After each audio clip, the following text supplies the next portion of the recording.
Edward Snowden's flight to an unknown refuge seems stalled for now in Moscow.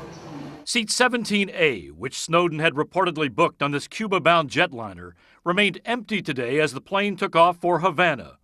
It's not clear if Snowden changed travel plans or if Russian security agents blocked his departure. But U.S. officials are pressing the Russian government to detain Snowden as a fugitive traveling with a revoked passport. Jay Carney is the White House press secretary. We have asked the Russians to look at the options available to them to expel Mr. Snowden back to the United States. Carney urged Russia not to repeat the actions of Chinese authorities, who allowed Snowden to leave Hong Kong on Sunday. This was a deliberate choice by the government to release a fugitive despite a valid arrest warrant, and that decision unquestionably has a negative impact on the U.S.-China relationship. Snowden, who has disclosed some of the NSA's most critical intelligence programs, originally pledged to fight extradition from Hong Kong. But after the U.S. Justice Department revealed Friday it had charged him under the Espionage Act, Snowden ran. The anti-secrecy group WikiLeaks orchestrated and paid for Snowden's escape.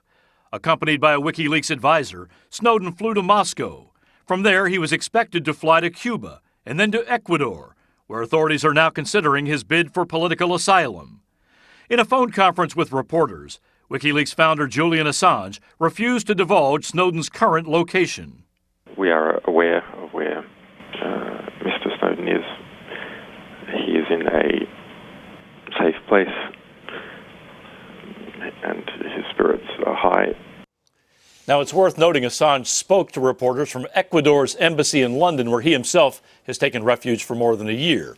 If Snowden can get to Ecuador, he might be safe, because while the U.S. has an extradition treaty with Ecuador, Scott, authorities there would not be very inclined to cooperate in what they probably view as a politically motivated prosecution. But the big question, Bob, is what is Russia up to? Yeah, it's not known, but it's possible, would have to say, that Russian President Putin may want to extract some kind of price for turning over Snowden and cooperating. Now, that could involve maybe a trade of some sort or a diplomatic favor down the road. But he's certainly taking his time here, and that puts the U.S. in the embarrassing position, Scott, of desperately pleading for help in a case that for now remains beyond the reach of U.S. prosecutors. Bob Orr in Washington. Bob, thanks very much.